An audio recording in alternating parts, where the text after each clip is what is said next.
Bonjour les amis, je vais aborder aujourd'hui l'analyse de la dernière lunaison de cette année 2021. Une année 2021 marquée essentiellement par le transit de fond, le carré Saturne-Uranus ô combien déstabilisant pour notre construction. Le dernier transit exact se produira le 24 décembre 2021.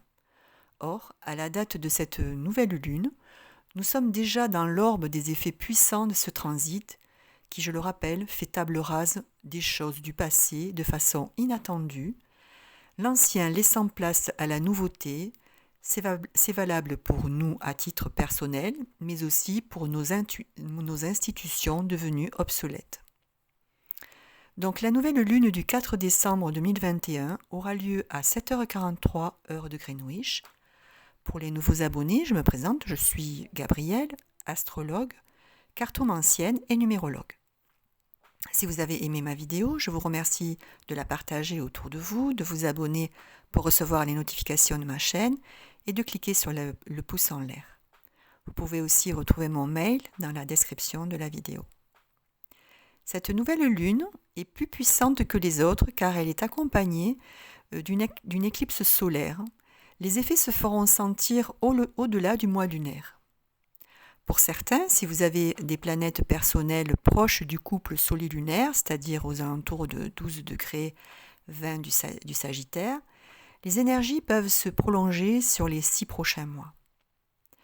Ce 12e degré du Sagittaire, dans le livre des symboles sabiens de Dane Rudyard, nous parle d'un nouvel âge, d'une nouvelle étape pour l'évolution humaine, du symbole de l'aigle qui nous invite à voler haut, à se rapprocher du soleil, à élever notre conscience pour accéder à la connaissance d'un nouveau jour. C'est très très lumineux comme message, annonciateur de bonnes nouvelles. Cette nouvelle lune en Sagittaire est conjointe à Mercure et sextile à Saturne. Avec ce signe du Sagittaire, il y a de la mobilité, une communication plus large, une ouverture au grand tout et un dynamisme à toute épreuve, bref, un optimisme retrouvé. Les expériences vécues dernièrement nous permettent maintenant d'aller plus loin, de consolider nos acquis. Nous allons avoir l'opportunité, après les réflexions du passé, d'accéder à plus de responsabilités et de nous asseoir solidement dans nos situations. Nous avons acquis la sagesse pour accéder à nos buts. Bien sûr, même si l'avenir est peu sûr, le transit nous permet de rester calme en toutes circonstances. On voit le bon côté des choses, on travaille à améliorer nos conditions de vie et celles de notre entourage proche. On chemine vers un sens plus critique, mais dans le bon sens, c'est-à-dire que l'on va envisager d'autres possibilités pour se tirer d'affaires compliquées, s'adapter, se réformer, corriger ses attitudes. Bref, on sort de la routine et on prend des risques pour réaménager notre existence. Mercure, lui, est exalté en Sagittaire, ce qui permet d'augmenter notre faculté à verbaliser notre connaissance de façon libre et dynamique. Juste un petit bémol, Mercure est carré à Neptune. Le risque ici est de multiplier les pôles d'intérêt, de se disperser et de ce fait de ne plus savoir où l'on est. La situation devient alors nébuleuse et peu claire, ce qui peut engendrer du péril ou vol dans les affaires et un manque de lucidité dans les relations amoureuses. Mars est encore dans ce thème la planète incisive, donc un mois encore très très actif où nous devons profiter de cette position pour agir et encore agir, d'autant que pratiquement toutes les planètes sont en mode direct. Mars forme toutefois un carré à Jupiter, donc la mise en place de nouveaux projets ne se fera pas sans contraintes et obligations. Nous devrons nous conformer à des lois et ne pas céder à la colère si ça n'avance pas assez vite.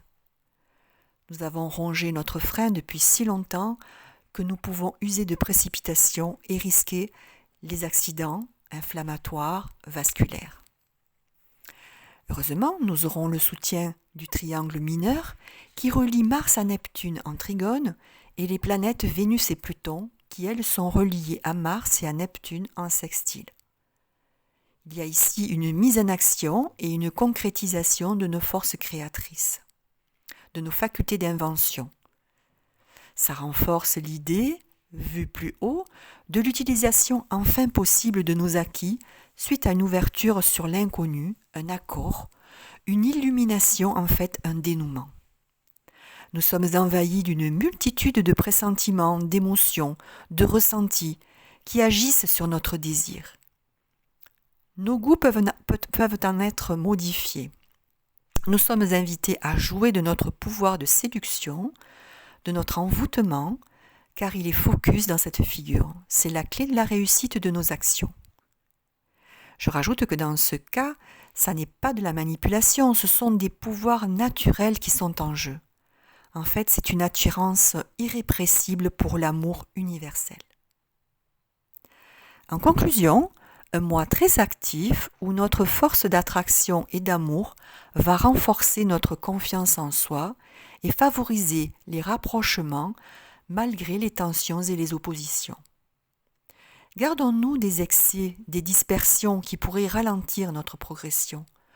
Unissons-nous, ensemble nous sommes plus forts et suivons nos intuitions. La force du changement vers une indépendance est maintenant présente.